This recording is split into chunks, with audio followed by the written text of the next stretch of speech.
Who house? It's our house, babe. I just bought it. This house? Yeah, this house, babe. What's wrong? This not the house we agreed on. Why would you do that? This is what I could afford, babe. I bought this because it's what I could afford. You care about me being happy or you being happy? Because I'm not happy with this. This is not what you was supposed to have bought. I care about both of us being happy, and you're not making no payments, so at least... I don't care about that. I'm not going to want to stay here. I'd rather stay where we at now.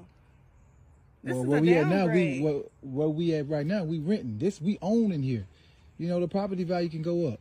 No. You ain't even seen the inside. I don't want to see the inside. To me, it look no. To be honest. What's wrong with this house? It's small. Look at that little window. Like, it's small.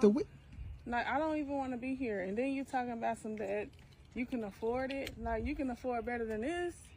You don't spend all your money on the house, babe. You got to keep something in the bank. Okay, and we have enough in the bank to get something better than this. This is not what I expected to how I wanted to live my life. Certain enough for my kids. You gonna help me pay the bills, babe? No. Okay, so then what? I think the only problem that I would say that he made was not letting her in on the decisions beforehand. I understand it was a surprise, but this is a very big decision to make when it comes to buying a house. But you see when he says this house will make me and you happy, and she said she don't care about that. And he said, you know, well, you're not going to be paying any bills. And instead of being appreciative, she said, I don't care nothing about that. She does not care at all how he feels and what he thinks. And that's wild to me, because if you think about it, you know, let's say he does buy this house and he can't keep up on the bills, so he ends up losing that house. Whose fault do you think it's going to be?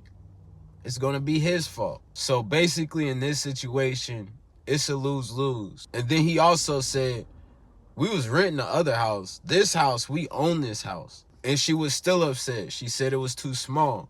And that shows you right there, a lot of women ain't willing to build and grow with you.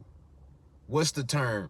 The quote that pops into my mind is, she'll be there at the finish line. And then she brought up how small the windows was. And I guarantee you, if he wasn't the one that owned the house, let's just say her and her kids just stumbled upon the same house, I guarantee you, and she got that house for free without this guy, I guarantee you she'd be able to find something positive about this house. No one, and I mean no one, is going to get a free house handed to him, no bills, and not like the house at all. And the last thing I have to bring up is the fact that she has kids and she didn't appreciate this at all. So the message that I wanted to break down to you, you know, I'm not big into marriage. I do think, you know, there are some couples, and I do think, you know, some relationships definitely work.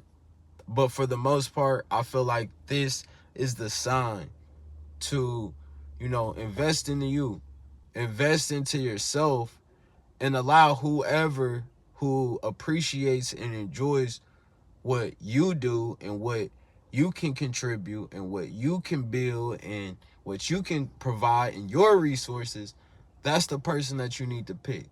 You know, as much as I want to ridicule her, it's just as much as his fault for not reading the signs before and, you know, seeing that she wasn't worthy. But let me know how you guys feel in the comments. I love you guys. It's positivity, good vibes. I'll see you guys on the next one. Peace. We out.